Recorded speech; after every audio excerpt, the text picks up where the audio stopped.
بازم این فرصت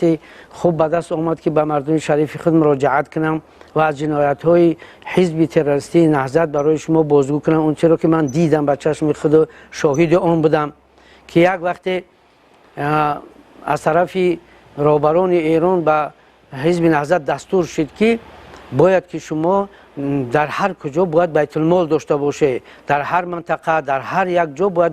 بیت المال داشته باشه تا که همون قماندان های شما و رهبران همین نهضت اینها دائم باید که با پول و مال زیاد باید که تامین باشن.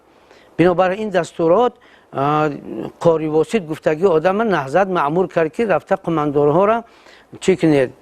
امر ما را برسونید که آنها به هر واسطه قطعی از آدمان پولدار و دولت مردا و هر جایی که بیاون، حتی اگر مالکیت دولتی هم باشه به شکل غصب و دزدی هم باید که آنها کوشش کنند که پول و مال به دست بیارن. و یکی راه این پول و مال به دست آوردن این گروگانگیری بود که یک انسانی یا در حکومت کار میکرده یا انسانی که ثروتمند بود و یگان صاحب کار بود یا پولدار بود، به هر شکلی یک انسان به دست میقپیدن، گروگان میگرفتن یا که رفته به سرش دوری میکردن که در بالاش ملزم میکردن که اینقدر پولی کلان، حتی پولهایی که در او عقل در او زمان عقل آدم تا 40-50 هزار دلار 100 هزار دلار برای آنها فرمایش میدادن که اگر همین قرار نیاریم ما شما را نابود میکنیم یا فرزندای شما را نابود کنیم. به همین مثلا تهدیدها همین کارا را میکردن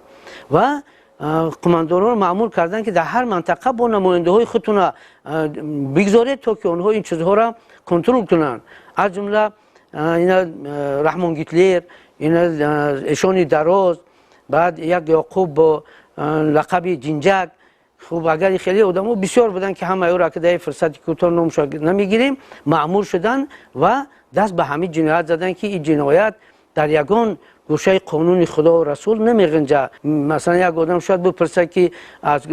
مثالش چیه، از کجا میدونی که کارش دیگه؟ مثال روشنش همین ثروتمندی رهبران تروریستی نهضت که همشون صاحب چندین خانه و بازار و مثلا مغازه های کلان و ماشین ها و زواد و فابریکه ها حتی ساختن. همه میها از همون پولهای به زور به مردم گرفته شده بود که به دست آنها می اومد و باید که او رهبرایی که اینها تعیین کرده بودند در هر منطقه آنها پول مال جمع میکردن میآوردن در اختیار رهبرای این حزب تروریستی میگذاشتند.